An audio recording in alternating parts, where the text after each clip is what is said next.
to hear it, study it, and practice it.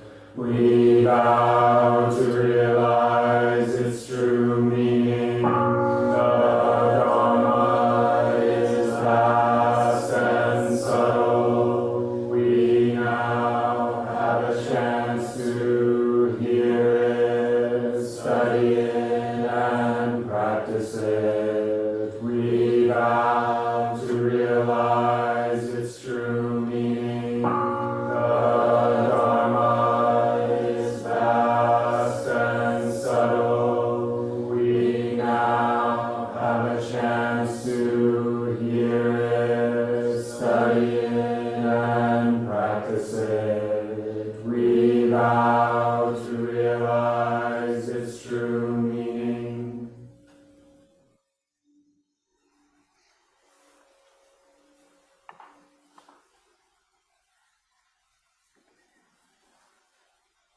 Good evening, good afternoon, good morning to all of you wherever you are, and good early evening to everyone in the Zendo tonight, or this evening. First of all, I want to express my gratitude, begin with this land, for this land and everything and everyone who has ever lived on it, and made it possible for us to be here today. And for Upaya, for all the decades of hard work and commitment to the practice of Buddhism and to the service of all being. And to each of you in practice period in the room and online for being willing to take on this text about the Pong family. You know, this text probably never finds its way to your pile of bedtime reading material. And as it should be, it's kind of hard to understand just picking it up and reading it. And so it's so important for all of us to put our heads and hearts together when we're taking a look at a text like this with its history. You know, this was recorded 300 plus years before Beowulf. And I bet Beowulf never finds its way to your bedtime reading material either. So this, you know, pat yourselves on the back for taking on a difficult text. For me, it's well worthwhile, and I hope it turns out to be for you as well. So, we're coming to the end of our third day of sesshin, but who's counting? Around this point in sesshin, about halfway through and a little bit more, you might see some light at the end of the tunnel. Don't look there. Just don't.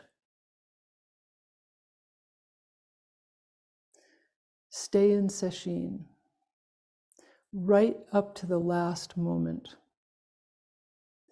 Each of you has moved heaven and earth, setting aside time, making arrangements to be away, after anticipating and looking forward to doing sesshin. So stay here in sesshin.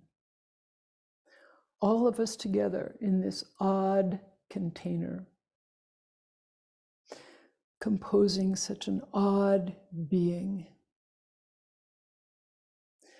This sesshin will never happen again in the entire universe.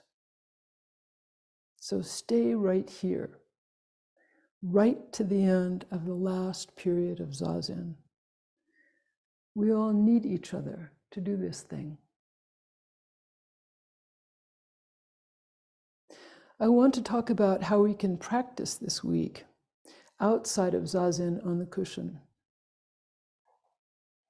Whether we're doing service in the Zendo, or preparing dinner at home or here at Upaya, in our room or office, handling necessary tasks, consider reducing some of the fuss and fidget factor in our daily lives.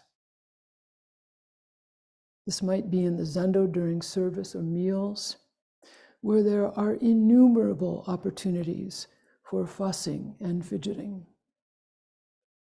It may be in your kitchen or bathroom or office, where maybe you're trying to keep 5 things you must do in mind all at the same time.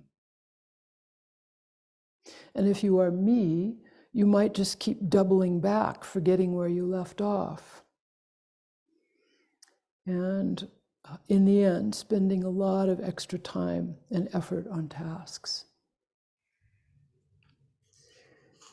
If we observe our movements at home and in the Zendo carefully, we can begin to identify the fuss and fidget habits and drop them bit by bit. You may observe that the fussing and fidgeting is an expression of mind. And when you identify and are able to drop some of these habits, the mind quiets down a bit. We can think about economy of movement during sesshin, wherever you are. In these robes, we have 3 or 4 layers of floppy fabric to deal with. Big opportunity for fussing and fidgeting. And we're supposed to sort of keep it together while bowing, sitting down, standing up, while not keeping everyone waiting for us to stop fussing and fidgeting. You know, fussing and fidgeting has no natural end point. At some moment in time, we just have to declare a moratorium.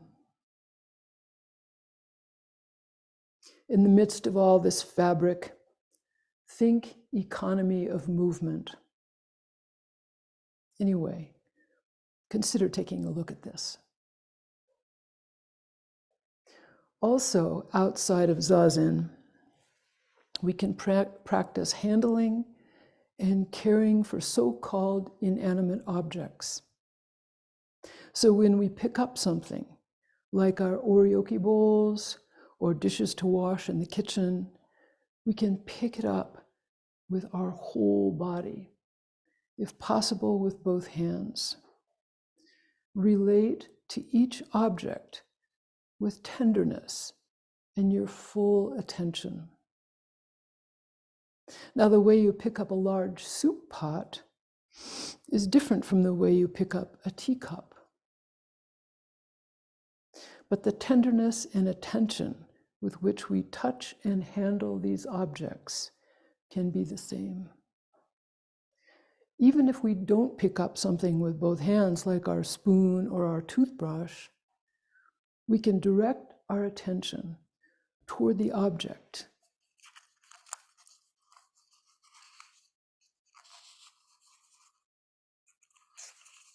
and the task for which it was made with our whole body, even when we're moving quickly.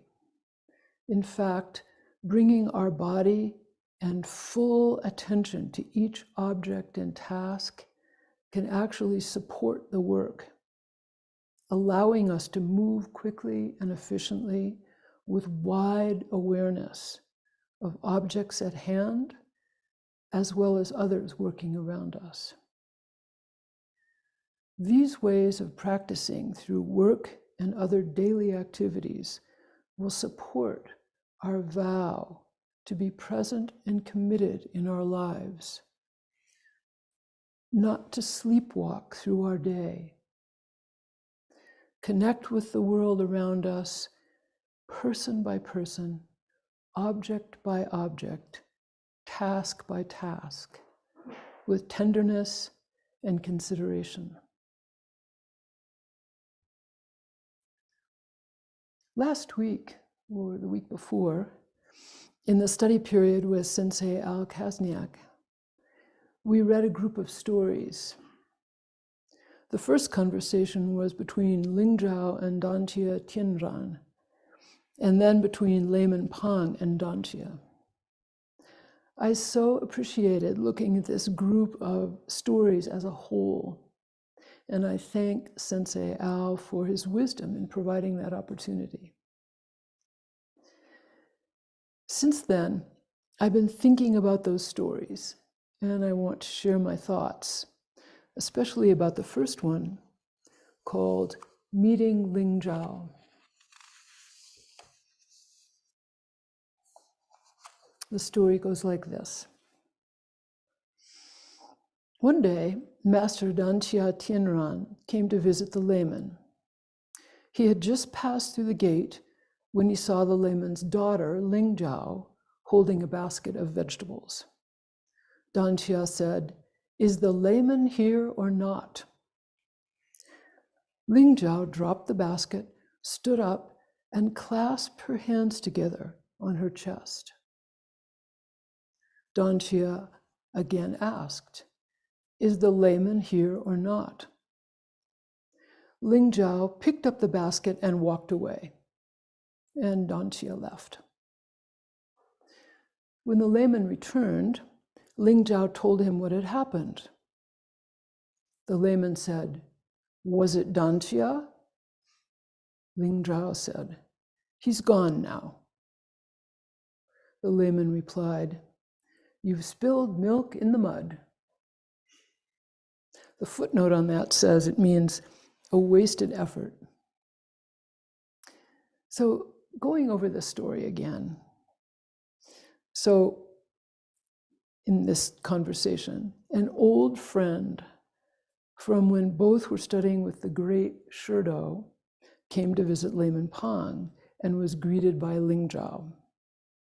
He asked her if the layman is here or not, and Ling Jao, a fully adept Zen woman whose reputation undoubtedly preceded her, greeted him, immediately putting down her basket of vegetables and bowed appropriately. Dansia did not respond appropriately or respectfully. He simply repeated his question, "Is the layman here or not?" And Ling Zhao simply picked up the basket of vegetables and left. And Dansia left too. When she told her father about the encounter, he said, "Was it Dansia?" And Ling Zhao, being the adept she was, not engaging in chit-chat about the past, replied, "He's gone now." To which the layman responded, "You've spilled the milk in the mud," which apparently means you've wasted your time. The second conversation takes place the next time Dansia comes back to visit, possibly the next day or soon after the first visit. Dansia comes in, and Laywoman Pong doesn't greet him at all. Dansia holds up his whisk, and Laywoman Pong holds up a pestle, which appears to be the tool that he just happens to have in hand. This is a bit mysterious. Today, the whisk is used for special ceremonies only by people who have Dharma transmission. In India, the whisk was used by traveling monks to sweep the ground in preparation for meditation, to remove any insects or worms without harming them. By holding up the whisk, Dansia seems to be communicating his change in rank to Laywoman Pong. Because Pong says, "Now I see you have become a master. Things are not the same as they were before." And it sounds to me like Layman Pong is poking him, challenging him about his rank. But Dansia replies, don't be prejudiced by appearances. That is, nothing has changed.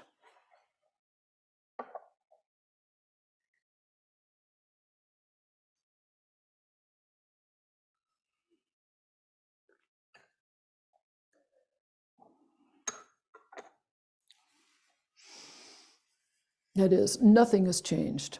It's just the same old me when we were Dharma brothers together studying with Great Master Shurdo. But here comes the punch. When Layman Pong says, but you've already been put to the test once. That is, when you came to my home yesterday, flaunting your new rank and disrespecting my daughter, what? For her seemingly low rank, even though you probably don't need me to tell you that she is quite adept herself? What gives, bro?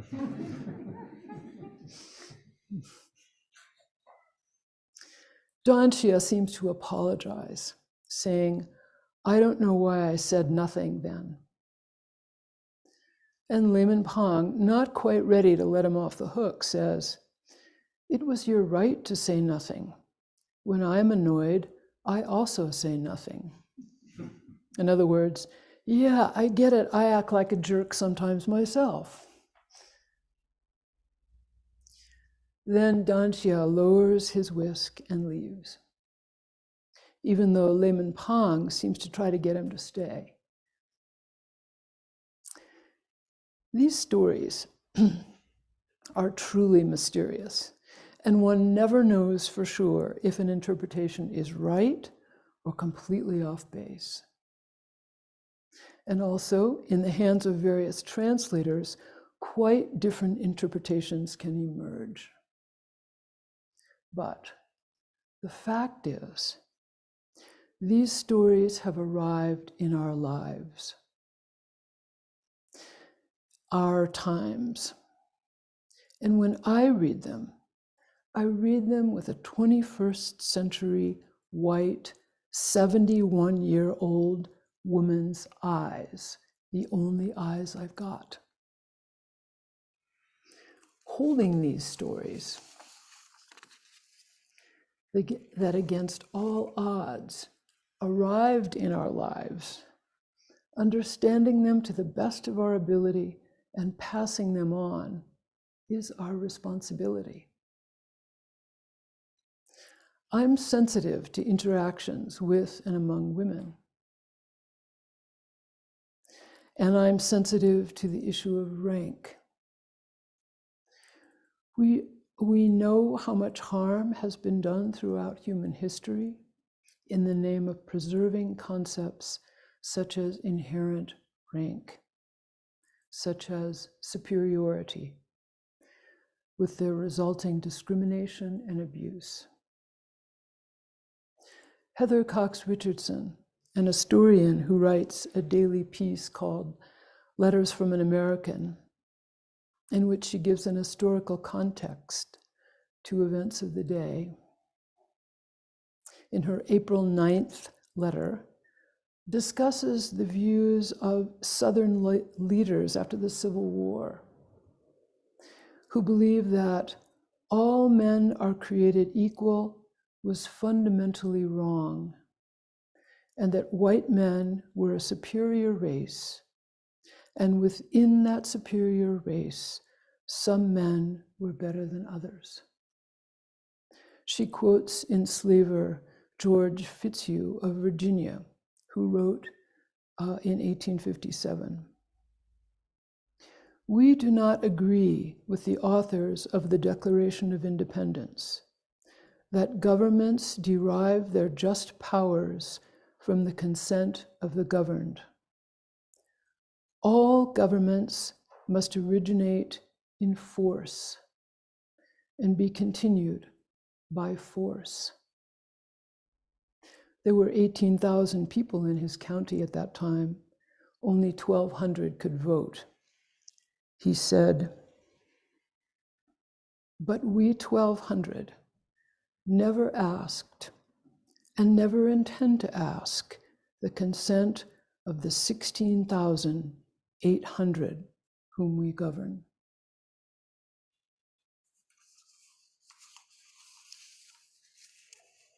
This is recent history, still influential today, some 1,200 years after these Tang Dynasty stories. We know that Layman Pong, either due to circumstance or choice, we don't know which, was a lay adept, not privy to whatever privilege was available to ordained people. And we know that he was close to his daughter and often delighted in her wisdom, her accomplishments. We also know how few women and how few lay people throughout Buddhist history are honored and well known to us today. Even though we look around today and see all kinds of people practicing and teaching the Dharma. In that light, these stories of the Pong family are all the more interesting and precious. And just in case we are tempted to dismiss Dansia Tienran as an uptight, rule and rank-bound male monastic, let me tell you a little bit about him. Here's a story about how he got his name, Tienran. Tienran went to see Matsu in Jiangxi, but when he arrived at Matsu's place, before meeting him, he went into the monk's hall and climbed up onto one of the sacred statues there, straddling its neck. The monks were aghast at his behavior and immediately reported it to Matsu. Matsu entered the hall and, taking a look at Tienran, said, "My natural disciple." Tienran then removed himself from the statue, bowed to Matsu and said, "Thank you, Master, for giving me this Dharma name." From that time forward, the Master had the name Tienran, natural. And here's a passage from one of Dansia Tienran's Dharma talks. "Each of you here has a place to put your cushion and sit. Why do you suspect you need something else? Is Zen something you can explain? Is Buddha something you can become? I don't want to hear a single word about Buddhism." And then he goes on, a couple paragraphs later. "Just recognize that Shakyamuni was an ordinary old fellow. You must see for yourself. Don't spend your life trying to win some competitive trophy, blindly misleading other blind people. All of you marching right into hell, floundering in duality. I have nothing more to say. Take care." So, take it from Tienran. Don't spend your life trying to win some competitive trophy, floundering in duality, and do not march into hell. So that's Layman Pong's buddy, Dansia Tienran. Kind of a cool guy. Going back to the Pong family, I want to talk about the teaching style of Ling Zhao, as well as her mother. We've now heard the stories of Ling Jao responding to her dad's falling down by falling down next to him. And we've heard the death story of Dad arranging his seat to die and Ling Jao stepping in and dying in his place, maybe tricking her dad to step away to look at the strange noon light during the solar eclipse. By the way, there's a solar eclipse tomorrow, but you have to be in Indonesia or a small portion of Australia to be able to see it. And this story that I'm presenting today, in which Dansia Tienran comes to the Pong house, disrespecting Ling Zhao, and Ling Jao responding in kind.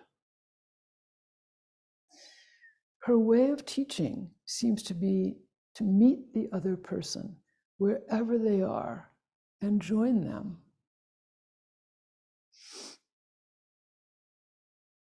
Expressing no judgment, no separation. And she acts and speaks from the present, as she did when her dad asked if Dansia had been there. She said, "He is gone now." Often Zen conversations between adepts are portrayed as contests, Dharma combat with a winner and loser. I think Ling Zhao's teaching is direct and subtle and seamless, no contests. She fully inhabits each moment without judgment, without expectation, and joins each person with her wise, kind, courageous, and humorous words and actions. So, how's my time? I have no idea what time it is. What? 15 minutes. All right. Because what I really wanted to tell you about today was Laywoman Pong. There's a story about Laywoman Pong that I would like to share. It's the last story in the green collection. I am primarily using the green collection. I refer back and forth to Ruth Fuller Sasaki's translation, and it's helpful, but I end up using the green translation. I don't know why. It's not that I recommend that, it's just that that seems to be what I do.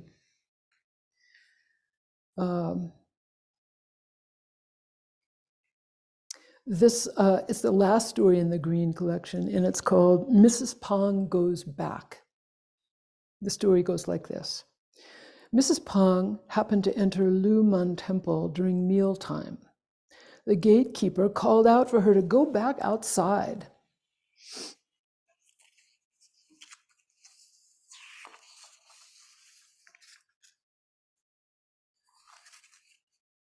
So Mrs. Pong took the comb out of her hair and swept up her footprints behind her with her trailing long hair, saying, "I've gone back," and left. I'm going to read it again. Mrs. Pong happened to enter Laywoman Temple during mealtime. The gatekeeper called out for her to go back outside. Mrs. Pong took the comb out of her hair and swept up her footprints behind her with her trailing long hair, saying, "I've gone back," and left. When I first read this, I thought, oh my gosh, she's been humiliated and is now groveling. And then I thought some more, and I asked myself, what is she doing here? Is she making a show of going back? So, taking a closer look, she approached the temple, near where her husband apparently had his small abode, perhaps after Laywoman Pong and Ling Jao had died. Did she know she wasn't supposed to enter the temple at that time and do it anyway? Why is she visiting this temple? We don't know. We have no idea. It appears that there was a very strict rule that no visitors were permitted in the temple during the meal. So, just looking at the story, we see a woman entering the temple at the wrong time, a monk calling out that she couldn't be here. She had to leave. And Laywoman Pong making an effort with her own long hair to erase all traces of herself, yet leaving a trace that has echoed through the centuries. What I hear her saying in this story through this action is, I am here.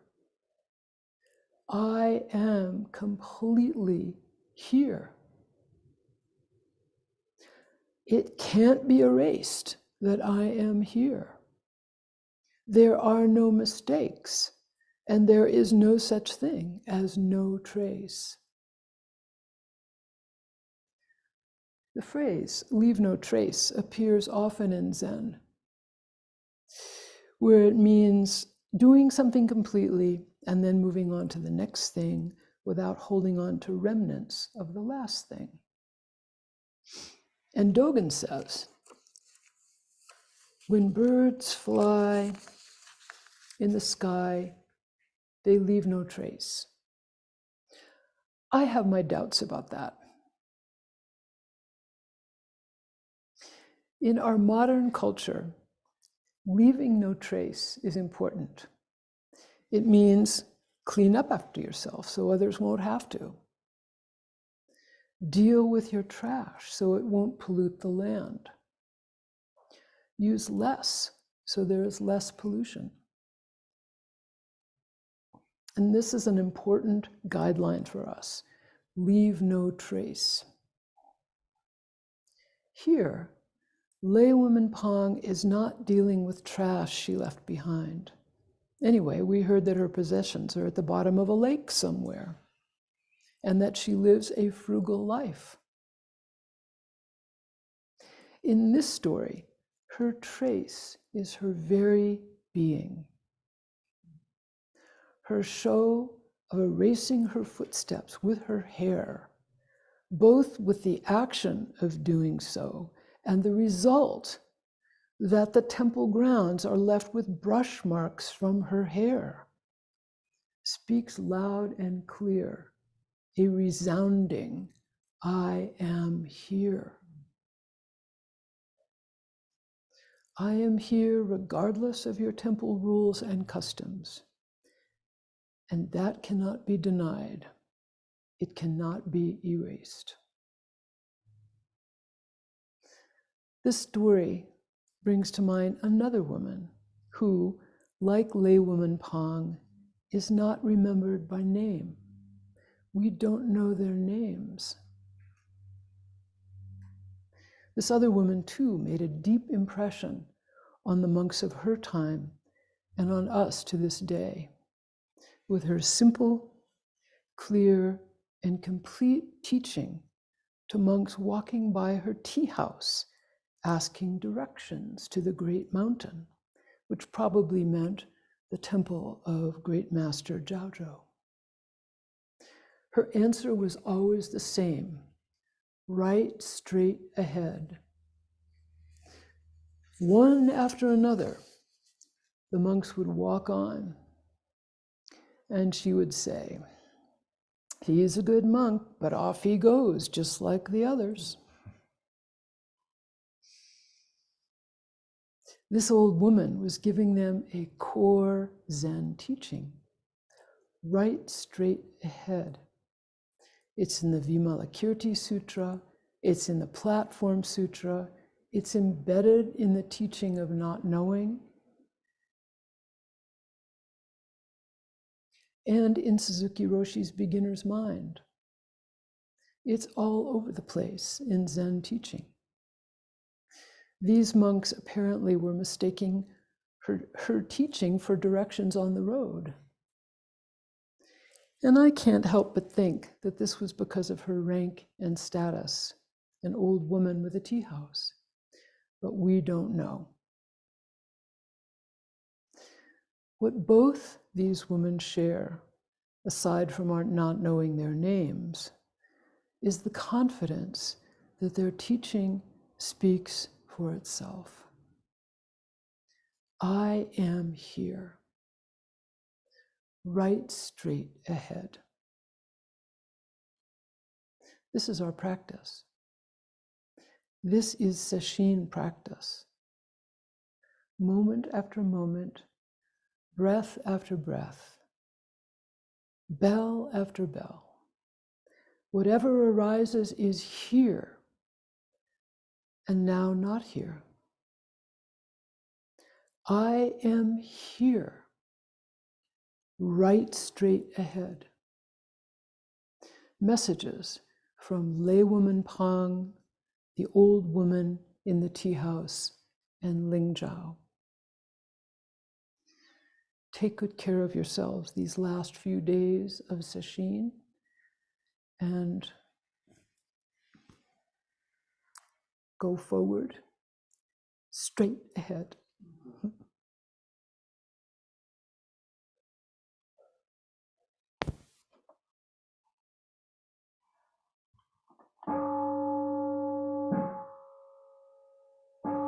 Creations are numberless, I vow to free them. Delusions are inexhaustible, I vow to transform them. Reality is boundless, I vow to perceive it. The awakened way is unsurpassable, I vow to embody it. Creations are numberless, I vow to free them. Delusions are inexhaustible, I vow to transform them. Reality is boundless, I vow to perceive it. The awakened way is unsurpassable,